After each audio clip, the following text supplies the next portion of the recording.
Hello, listeners. It's Lawrence Coletti, executive producer of Legal Talk Network. I want to tell you about one of our longest-running and most informative shows, The Digital Edge. Each month, our expert hosts Sharon Nelson and Jim Calloway talk with renowned authors, speakers, and legal technology gurus about tools, tips, and tricks for running a successful legal practice. If you're seeking a competitive advantage for your firm, make sure to catch The Digital Edge on our website at LegalTalkNetwork.com, in Apple Podcasts, or on your favorite podcasting app. And now, on to the show.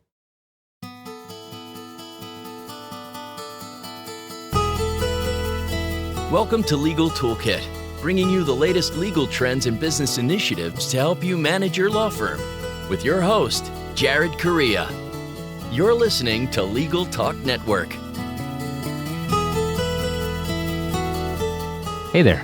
Welcome to what promises to be yet another fantastic episode of the Legal Toolkit here on Legal Talk Network. If you were looking for the Star Wars The Last Jedi convention, I'm sorry.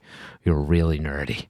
If you're a returning listener, welcome back. If you're a first-time listener, hopefully you'll become a long-time listener. And if you're the ghost of Rod Serling, you know I need to stop binge-watching old Twilight Zone episodes on Netflix. Curse you, Netflix, and chill. As always, I'm your host, Jared Correia, and in addition to casting this pod, I am the founder and CEO of Red Cave Law Firm Consulting, which offers subscription-based law practice management consulting and technology services for law firms. Check us out at redcavelegal.com, redcavelegal.com to learn more. You can also buy my book, Twitter in 1 Hour for Lawyers, from the American Bar Association on iTunes, at Amazon, and probably at Rossow and Isles Books in Manhattan. Here on the Legal Toolkit, we provide you each month with a new tool to add to your own legal toolkit so that your practices will become more and more like best practices. In this episode, we're going to talk about how the state of the legal field looks to millennials. Millennials being young people that I have literally no connection to, but we're going to do this anyway. But before I introduce today's guests, let's take a moment to thank our sponsors. Answer One is a leading virtual receptionist and answering services provider for lawyers. You can find out more by giving them a call at 800-ANSWER1 or visiting them online at www.answer1.com. That's www.answer1.com. Scorpion delivers award-winning law firm web design and online marketing programs to get you more cases. Scorpion has helped thousands of law firms just like yours to attract new cases and grow their practices. For more information, visit scorpionlegal.com/podcast. This podcast is also brought to you by Amicus Attorney, developers of legal practice management software. Let Amicus help you run your practice so you can focus on what you do best, practice law. Visit amicusattorney.com and get started today. So today, just for you, yes, you, Richard, I've invited Drew Rossow and Elan Fields in to talk with me. First, Drew Rossow is an associate attorney at Gregory M. Gantt Co, LPA, where in addition to their general practice, Drew's passion lies in the areas of cyberspace law and intellectual property law. He's a native of Dallas, Texas, and a graduate of the University of Dayton School of Law. He received his bachelor's degree from Hofstra University's Zarb School of Business in Hempstead, New York. Drew's also a contributor for the Huffington Post and writes on several different areas in cyberspace and tech law. You can contact him on his website at www.dayton-lawyers.net and or follow his official Facebook page at www.facebook.com/drossow, DROSSOW law. Wow, you have an official Facebook page. That's impressive, Drew. Can I head up your fan club? Possibly. Oh, all right. Send me the application form. I also heard you were a Star Wars fan, so we threw that in there for you, just for you at the beginning. Thank you, sir. Thank you, sir. Elan Fields is a traveler, a problem solver, and a thinker.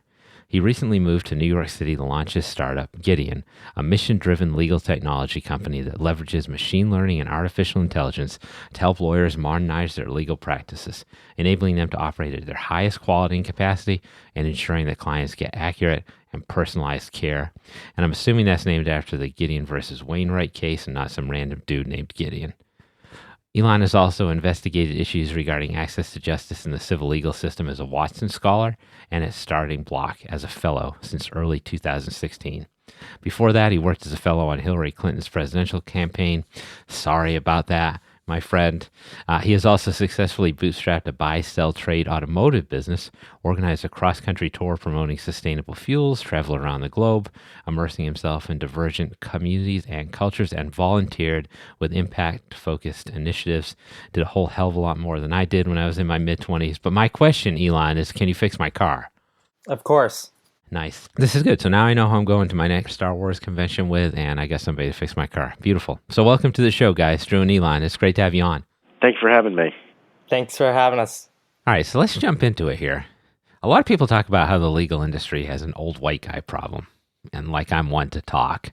If you haven't noticed, there are a lot of old white dudes who practice law, so I decided to solve that problem by interviewing two young white guys. I know, we're getting there. But in all seriousness, and here's a teaser also, I'm working on a show about diversity in the legal field. It's just not this one. So today we have Drew, who's a lawyer, and Elan, who's a non-lawyer who sells services to lawyers. They are both young, they're in their 20s, and they don't get any of my cultural references, or at least not a lot of them. And so what they're here to do is to give the millennials' perspective on the legal industry. So let's start with Drew. Drew, can you pick one thing? What is the most backward thing of all the things you've seen in the legal industry? Oh, wow. Well, I'm sure you'll love this answer, as all lawyers say, or most lawyers say, is, it depends. But it depends on the day. Very nice. If I had to isolate one in particular, it would be the lack of understanding of technology, even in the office setting. Yeah, that's good. I understand. I feel your pain. Trust me. All right, so let's move to Elan. Elan, can you pick one thing that you think is backward about the legal industry? Sure. For me, it comes down to the fact that for millions of Americans, legal representation is cost prohibitive, and 80% of those eligible for federally funded legal aid are unable to get their civil legal needs met. Access to justice should be understood as a human right, yet we live in a country where there's a fatal disconnect between the laws on the books and access to those laws and their protections. Increasingly more people are going into court self-represented, and far too many of them are losing their homes, their jobs, custody of their children, and are being victimized by discrimination and consumer rights violations due to a lack of legal representation. And as Drew said, the legal industry is failing to keep up with emerging technologies and utilize digital age resources and tools, leaving law firms and legal aid organizations to rely on inefficient manual processes. Oh, you brought stats. I really like that, by the way. I heard 80% in there. All right, so I think this is a good topic to hit on for a little bit. So let's continue this discussion about technology and also about how that affects access to justice. So Drew, specifically with respect to what you've seen in your practice and how other lawyers practice, how well or poorly do lawyers deal with technology issues in terms of the substantive practice? I'm sure you're going to get really tired of this answer and hopefully not throw me out of the show, but, I think it depends on the lawyer. And that is a magical word, is it depends. But at least in my experience practicing, you're talking about an old school conservative mindset of the traditional lawyer versus a younger, newer generation of millennials such as myself and Elan coming in and changing the game a little bit or trying to update the game. And I think there's a constant struggle and conflict between what's worked in the past has worked, but is it time to change? Is it time to update? And you're going against that saying of, if it's not broken, why fix it? And so you're in a unique position where you're a younger attorney working with an older, more established attorney. How do you resolve those issues in your practice on a day-to-day basis? Sure. Working with Greg, it's been a great experience, and I think, he's much more attuned to the technology era, and it's not the traditional conservative mindset, but there's a lot that I learned from him, he learns from me, and we try to keep each other on track and involved in as much as we can. And I think it takes two minds who are open to learning new things, and there's a saying of learn to be comfortable with being uncomfortable, and there's going to be situations where a new attorney or a business owner is in situations that may not, you may not be used to or may not have been trained for. And because the times have changed, the realm of technology is changing, you have to kind of dive in a little bit. And so you do feel, it sounds like, that older or more experienced attorneys do have something to offer in terms of technology and technology management, so long as they have an open mind, including Absolutely. with respect to working with younger attorneys. Absolutely, and not just that mindset of, I've done this for so many years, this is how it works, versus, yes, I've done this for so many years, it works. However, because the times are changing, maybe there are more efficient ways to accomplish this. Maybe we take bits and pieces from one method and combine it with bits and pieces of another method and come up with a more modernized type method or strategy on moving forward and practicing. Yeah, I think that's a great answer. So, Elan, turning to you now, do you think lawyers are doing a better job of adopting technology in their law practices from the perspective of a vendor? Yes, I think the legal industry is evolving, and as such, law firms are adopting new technologies at an increasing rate. And studies show that law firms that have changed their approaches to staffing, service delivery, and pricing models are consistently likely to see improved gross revenue. But there is still pushback, and the legal industry is slow to adopt emerging technologies. The legal system is based on precedent, which by its nature discourages innovation. There is a general lack of knowledge on the part of law firms as to what role legal technology can have and how it can enhance their practices. However, as the benefits of legal technology is becoming widely recognized, this is becoming less of an issue.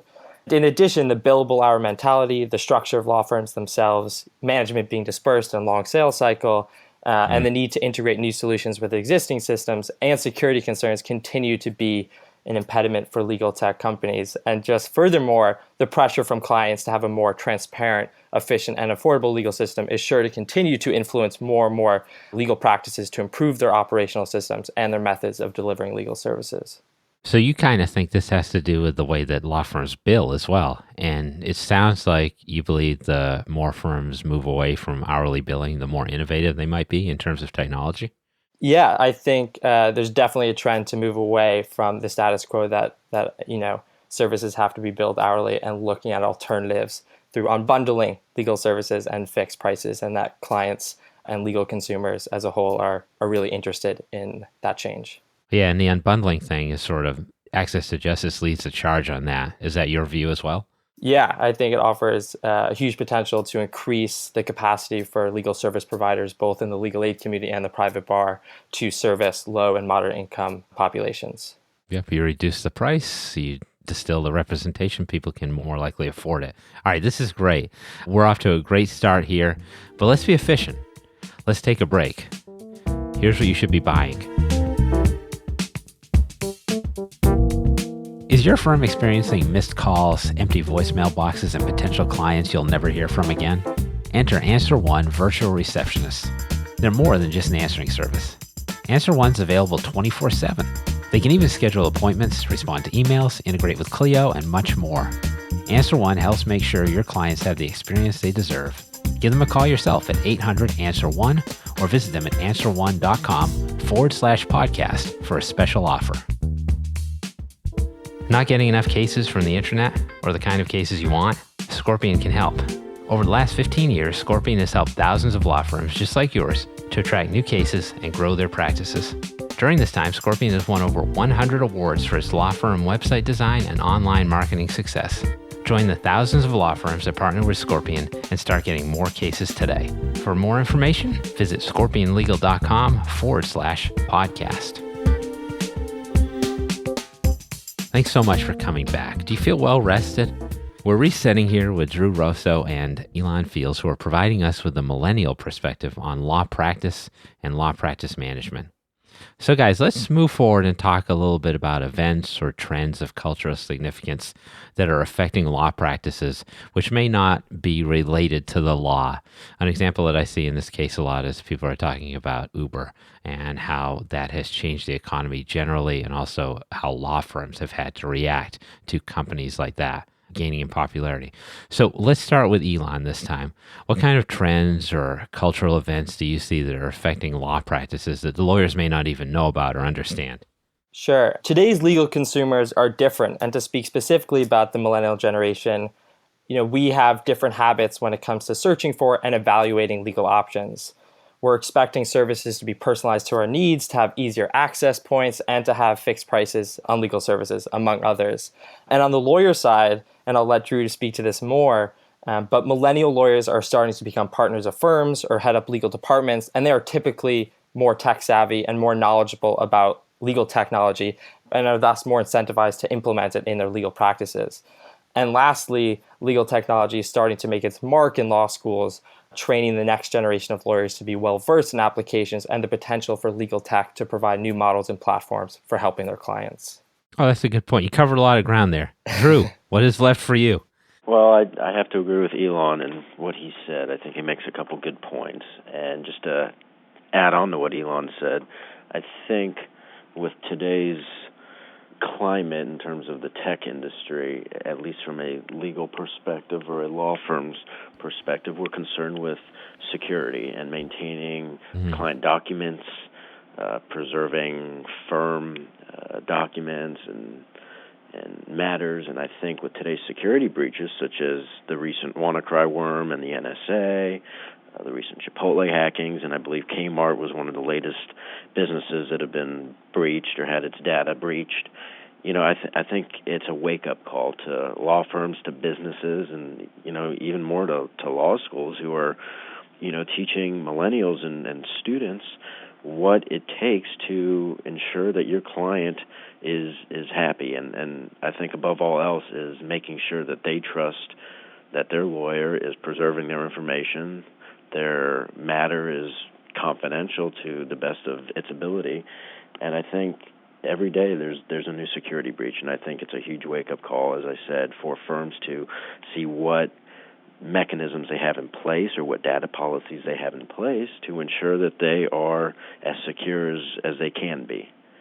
That's an excellent point. I think the data security issue is something that law firms don't worry about enough. And for those who haven't seen it, there's new ABA ethics opinion on this topic, formal opinion 477 that you should check out. Although I have to say, I would rather have Chipotle, data getting hacked rather than, they're hacking people's colons when they had that norovirus outbreak. Sure. That was bad news. I haven't been to Chipotle for quite a while. I don't think we're getting them as a sponsor. Anyway, Elan, let's move back to you. What current advantage do you think machine learning specifically offers for law firms? Because that's a hot topic for lawyers right now. But again, it's not something that a lot of them understand effectively. Yeah. Advances in machine learning are and will continue to make the law much easier to navigate. It is being used for due diligence review, legal research, document drafting, contract analysis, predicting litigation outcomes, and a variety of other tasks.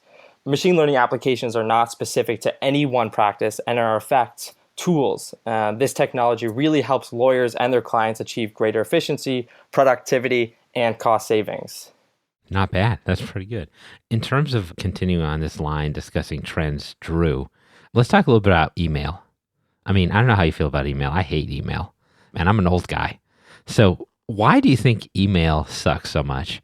And are there better communication alternatives out there that firms should be considering? Well, you're not the worst with email. You've always answered me, so I can't speak on behalf of everybody else. But I hate email. I use it. I don't like it. There's always going to be a better alternative out there. And does email work? Sure, it does.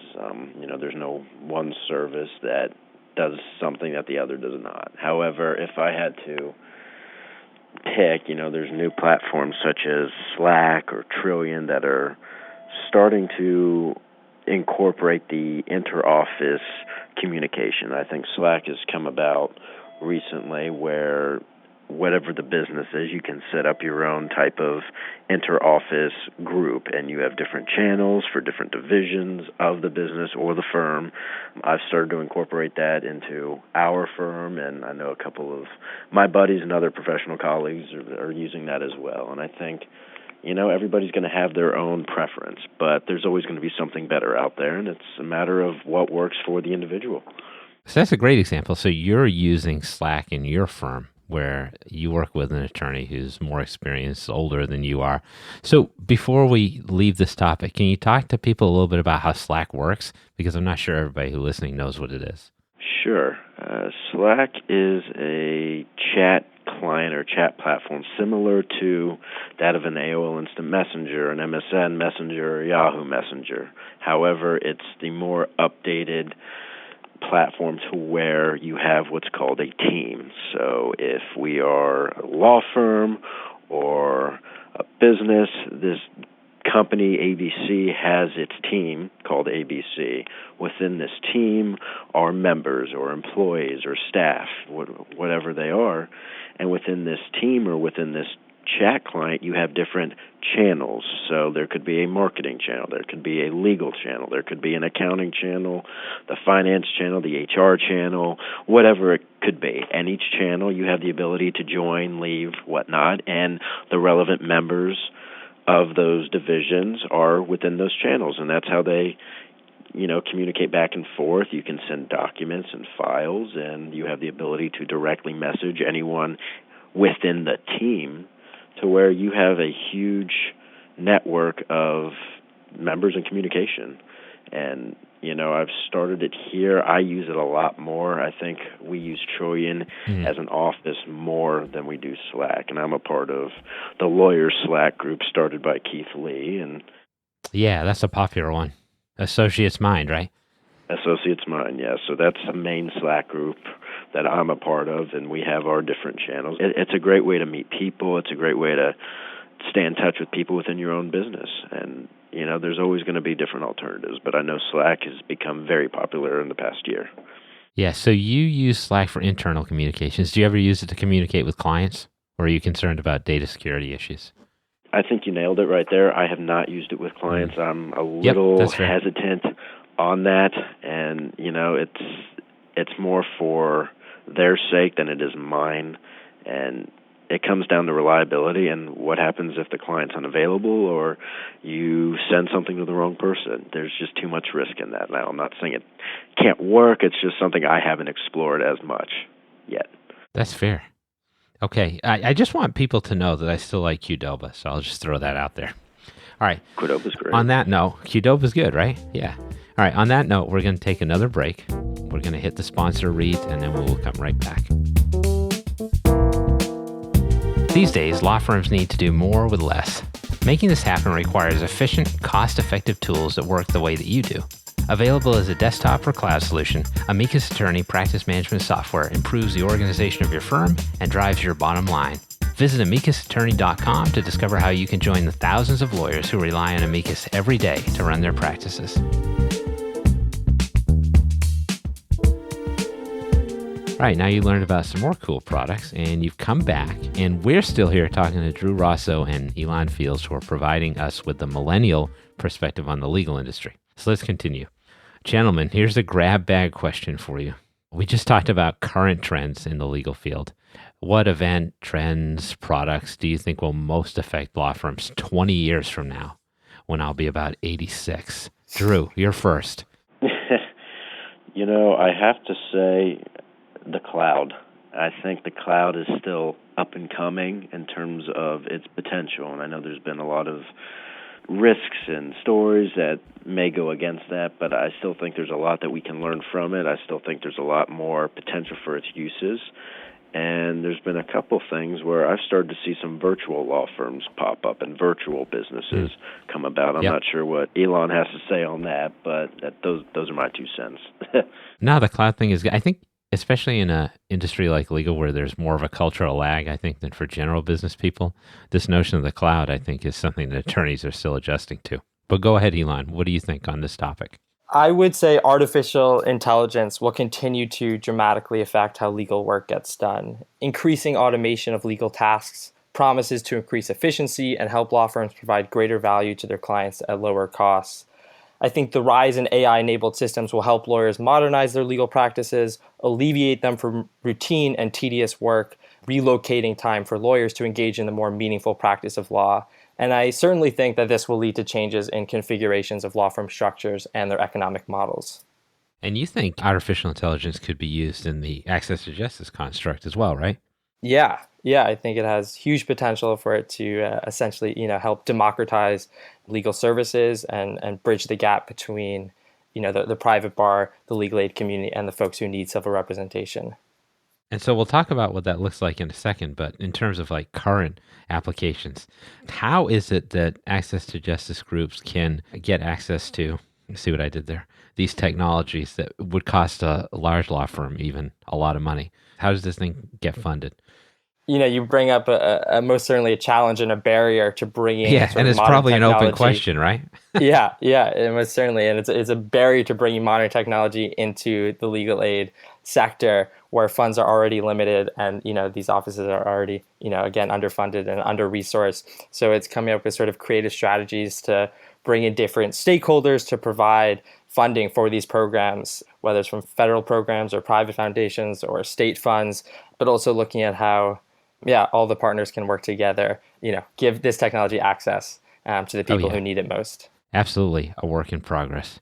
All right. So Drew, let's get to something that a lot of people are talking about right now. There's a lot of interest in this idea of autonomous technology. So personal assistance, driverless cars.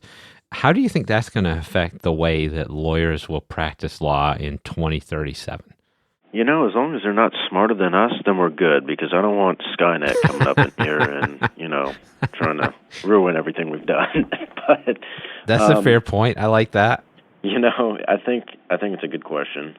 At least when it comes to the smart devices that we've started to see with the Google Home, the Amazon Echoes, I think from a personal assistant point of view, I'm not too sure on driverless cars. Maybe Elon may have something to say on that. But the personal assistant, I think the boundaries are, unlimited. I think the potential is just so great on how they can be used and utilized in a firm or a business. And, I've started to use the Amazon Echo in our practice. I use it for calendar. Oh, you have? Interesting. I have. The Amazon platform has started to release certain applications or plugins that work within the Gmail calendar or the Outlook calendar that make it a little bit easier to kind of track billable hours and your schedule. So, there's not too much out there, but it's starting to provide more ways for attorneys to kind of stay remote, work remotely, and, practice more efficiently. And, it does tie back into the security conversation we were having earlier on privacy and the risks associated. And, I think the way attorneys could practice law in 2037 or whatever year it may be, it's going to be totally different than what it is now. But it's definitely hard to say. Yeah, and the data security issue is interesting too, because these are autonomous devices, but as an attorney, you still have to maintain control over how your data gets used or applied in these devices. And that's an important thing to consider. So, Elan, in 2037, let's talk about what the landscape will look like in the access to justice community. How do you see access to justice being changed by technology 20 years from now? That's a big question. I trust you to deliver on this. Go ahead. Sure. Today, we see technology changing traditional ways of providing legal services, and this has led to greater democratization of the industry and has brought about an ever-continuing search for better and more efficient ways of providing legal services. Innovative legal delivery models will provide an array of solution tools, both human and technological, that will produce efficient, cost-effective, and risk-appropriate resolutions to client challenges. I also think that there'll be a rise of alternative dispute technologies. Whether private sector offerings or government offerings, legal disputes are moving toward automated online systems. And in the efforts to close the justice gap, I most certainly think technology will become an essential tool. Yeah, I think that's a good point about alternative dispute resolutions, because litigation is so costly and time-consuming. That seems to be a great place for access to justice proponents to work in. All right, we did it, guys. We're done. Zager and Evans would be very proud. And when I say that, you guys have no fucking idea what I'm talking about, do you? All right, in any event, that'll do it for another episode of the Legal Toolkit. I will be back on future shows, of course, with further insights into my soul, the soul of America, and the legal market. If you're feeling nostalgic for my dulcet tones, however, you can check out our entire show archive anytime you want at LegalTalkNetwork.com.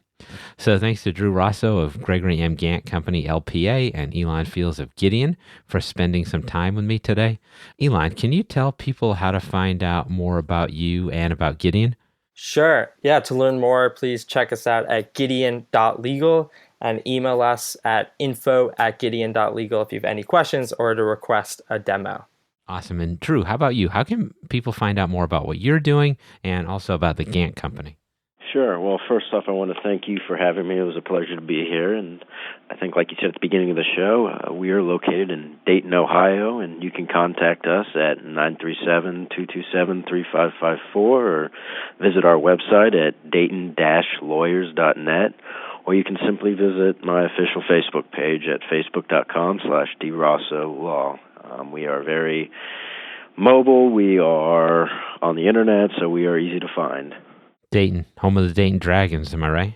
Yes, sir. I'm surprised you know that for a small little minor league team. Oh, man, I've been all over the country. How are they doing this year? Good? Yeah, sure. I'll let you know when I go to a game.